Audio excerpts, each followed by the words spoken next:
Why does the crow fly? How fares the brown cow now? How do cross chickens cross roads?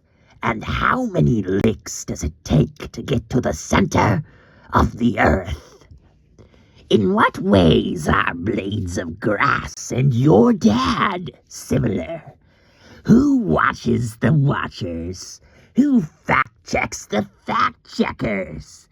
And, perhaps most pressingly of all, how many frogs?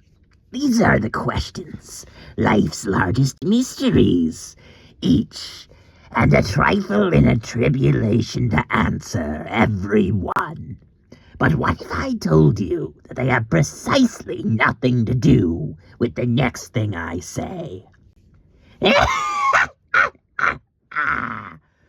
Welcome. I am they who underwater basket weaves under duress. Your heinous host, she who eats pies of revolution. He who flips dogs about on their backs for their own wicked pleasure, Mr. Dork. And I hope you're not allergic to joy, short stories, or narration, because next up, it's Season 2, Episode 6 of my Are You Afraid of the Dork grand project. Liar. You'll laugh, you'll cry, you'll leave a comment down below. Of this I can be sure, you'll do all and less, because like it or not, the story train is coming fast, and it's all set to crash into your earhole stations in 3, 2, 1. Liar. There'd never been a liar quite like Tommy. There probably would never be one like him again either, because Tommy was special. And not one of the exceptional or particularly unprincipled kinds of special, but special, as in magical. For Tommy was the most truthful liar who ever lived. The nature of Tommy's blessing, or curse, depending upon how you looked at it, was thus. Tommy would wake up, work his way through his morning routine, shuffled into the family kitchen for breakfast. One of his parents would ask him how he slept, and Tommy would reply, "Fine."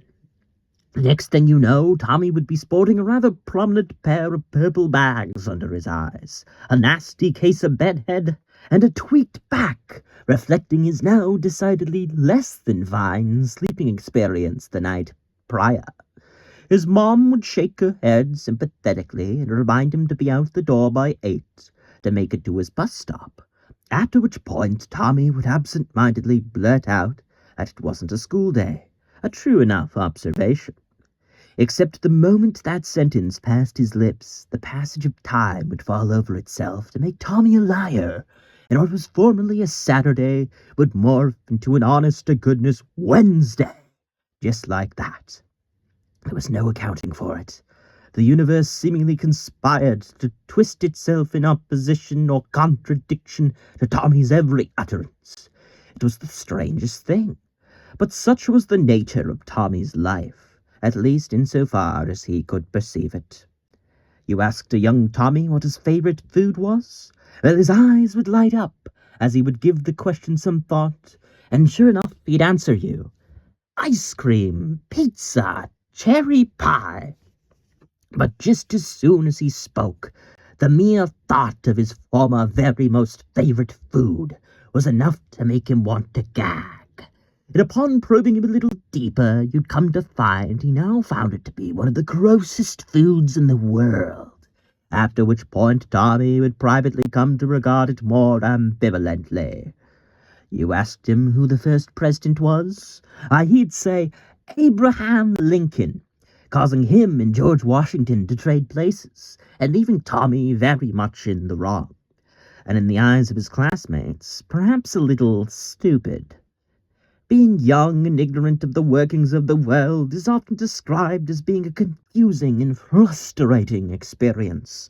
But for Tommy, it was extra so, considering how all of the supposed facts behind how things worked were so prone to changing whenever he cared to comment upon them. It probably wouldn't be so bad, or at least a great deal less of a nuisance, if he could turn it off, or perhaps even if other people could perceive the changes which were happening in response to his claims. But as it stood, Tommy was a liar, and this remained true for everyone but him to see. Tommy never meant to lie, but unfortunately, this was just how life was for him, and apparently how he personally felt about matters made very little difference in how he was perceived by those around him. Authority figures hated Tommy, at least to the extent it was socially acceptable to hate a child his age. Teachers in particular seemed rather troubled by the notion of a student like him, who, while evidently not lacking in attentiveness or intelligence, seemed to go out of his way to get every question he answered wrong.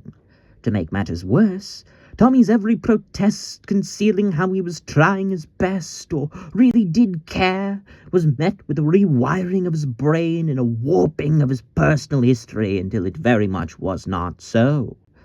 Sometimes Tommy liked to think back to when he was younger and less self-aware, when he really did strive to be the good little student and son that the adults in his life all seemed to want him to be.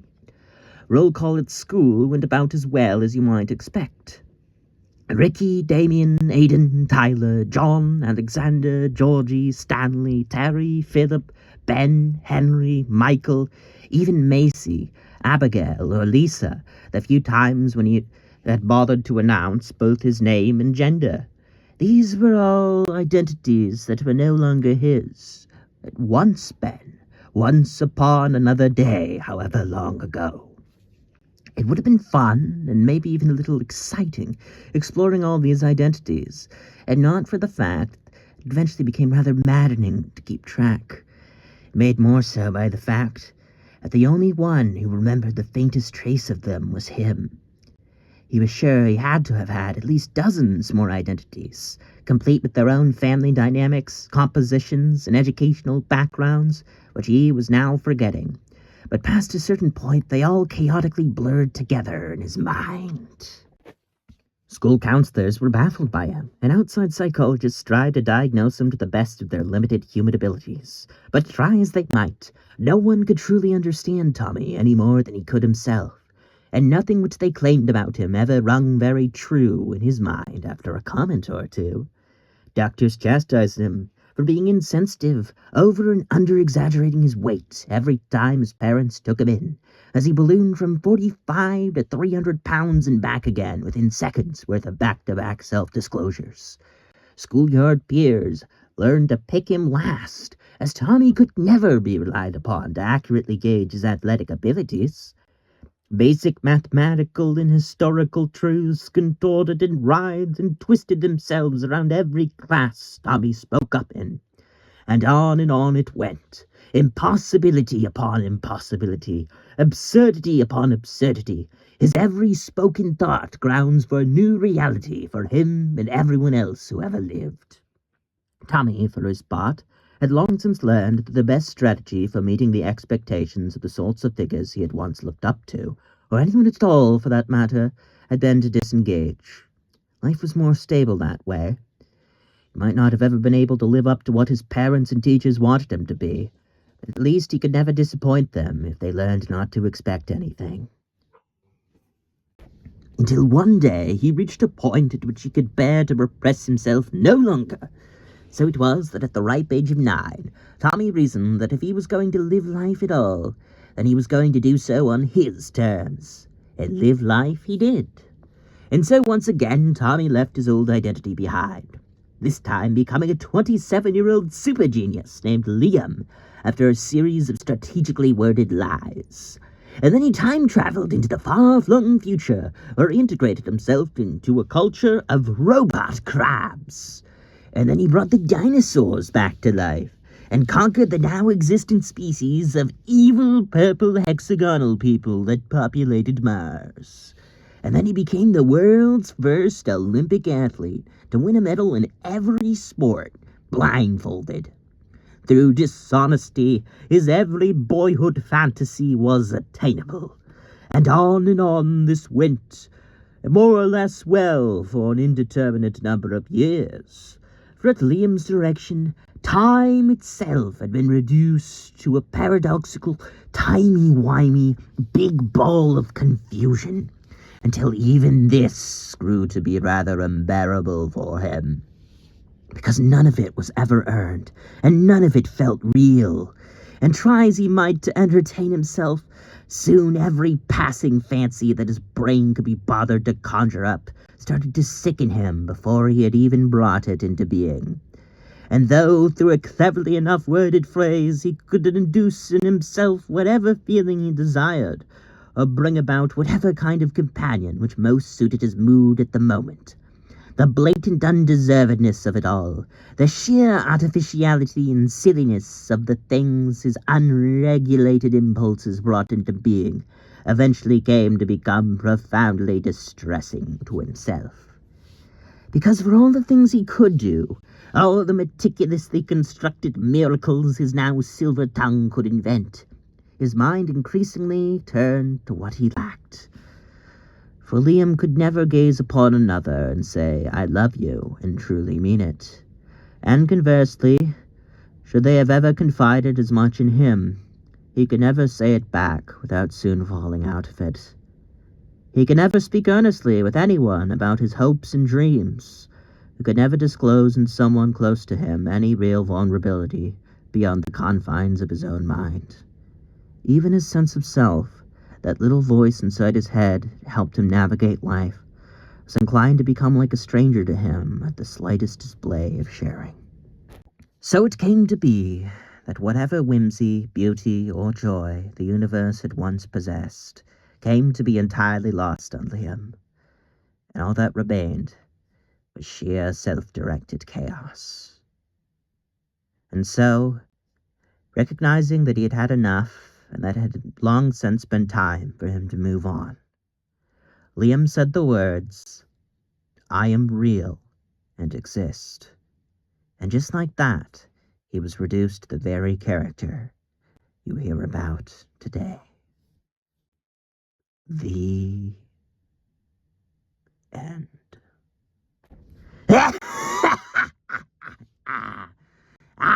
Children, life's fidget spinners, truly the most timeless and tiring of nature's joys. Can't say I have little bundles of darkness to call my own yet, but I get by okay. There's always my stories. Got a right rich inner world, I do. Got a rich outer one as well, if you know what I mean. But, though I'm quite comfortable in my body, I should think the majority of you would count yourselves lucky for never seeing it. This is your heinous host, Mr. Dork, signing off, but not before reminding you that different doesn't mean bad, and that it's okay and even admirable to embrace the weird and make the most of what oddities you've been dealt. For what is common is not so uncommonly made to feel like an essential thing. But what is different in many contexts can often be its own reward. So take pride in what you have, lest you forget, the scarcer things are, the more they can potentially be valued if you'd only learn to market yourselves and embrace your unusualities. Embrace change. Embrace chaos. Go forth and prosper by mastering the inevitabilities of your world. And with all that being said, be seeing you next week, or whenever you deign to seek me out again.